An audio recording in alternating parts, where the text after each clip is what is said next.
Магична куклография е изложбата събрала в галерия Париж две авторки – фотографът Мариела Димитрова и художникът на кукли Радостина Драганова.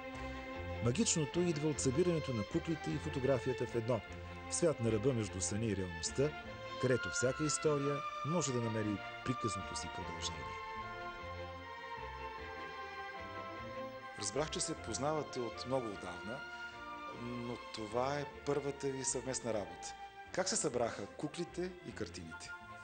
Ние малко късно разбрахме, че се познаваме всъщност. Защото аз така доста отдавна и гледам куклите и питам, кой прави тия кукли? Страхотни са тия кукли. Една Ради. В тая галерия една Ради. В другата галерия една Ради.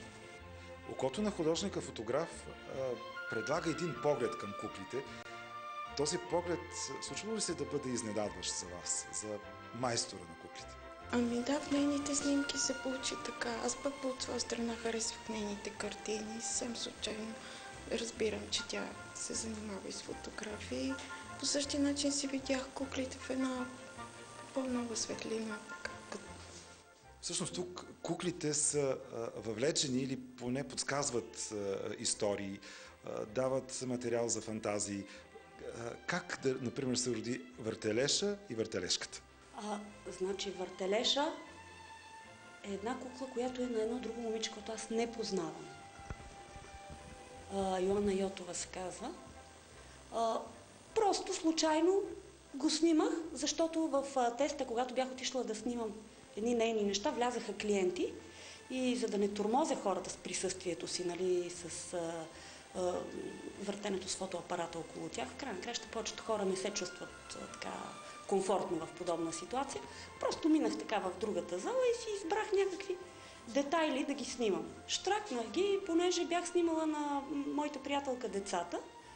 Всъщност другата част на снимката, на диптиха, с това колело, парче от детско велосипедче, някакси нещата се напасваха помежду си.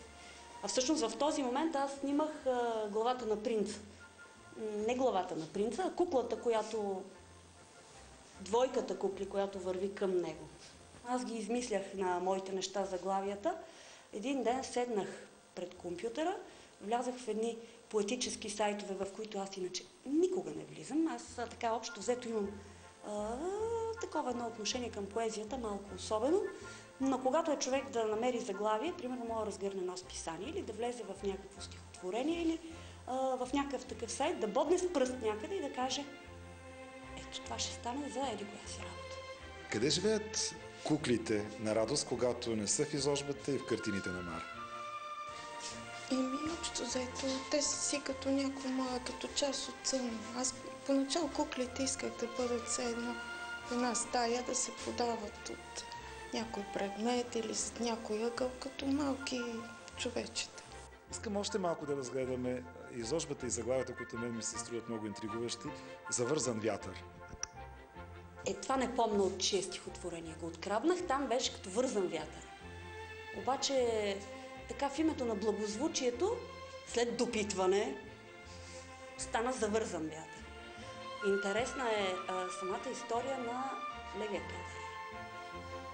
Десния избрах аз на Ванко Урумов една картина за фон, заради птиците. Другия кадър представлява сградата, която се пада точно срещу Баба Яга и срещу стадиона на ъгъла. Там има много гарвани, врани и въобще много така птичи живот в тази градинка. Бяха накацали отгоре като шапка.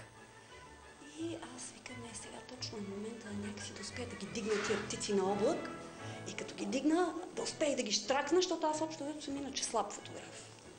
Ако така не си режисирам и нагласа нещата, трудно лова моменти. И технически не съм особено в час. И започнах да се мъча да аранжирам ситуацията, което доведе до искрено веселие на гражданството, защото аз седях срещу дървото с фотоапарата и правих някакви жестове, мятах неща, грачех срещу птиците, нали? И гледате сега една жена на средна възраст, фанала един фотоапарат, която крещи срещу едно дърво. Га! Га! Нали? Беше просто скрита камера. И после в фотошопа така го поумачках, поусуках и то стана. Много ми харесва. Значи, понеже тя има доста кукли с птици. Тази с совите, мен изключително много ме впечатли. Има една друга, която просто нямаше да има място за нея. Един ангел с един щраус, която за мен беше адски интересна. И аз специално заради нея ходих в зоологическата градина да снимам щрауса, който обаче не се показва изобщо. На това отгоре беше през 3 огради. И за да мога да направя нещо, което добре да партнира на птиците, аз почнах да ровя стари кадри. И от миналата година, от морето, прибирайки се, установихме как всички гнезда на щъркели са препълнени с порасналите щъркелчета и за родителите няма място. И пътувайки към Ямбол, по едно време гледаме едно дърво, на което има около 10-12 щъркела. Адски оклюмали такива, скучаещи, изгонени възрастните. Наредени на дървото, изгонени от гнездата си, седат и клептат като мисирки отгоре.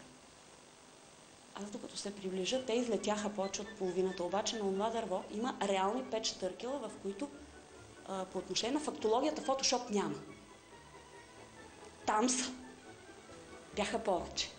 И много съжалявам, че не можах просто да ги хвана всичките.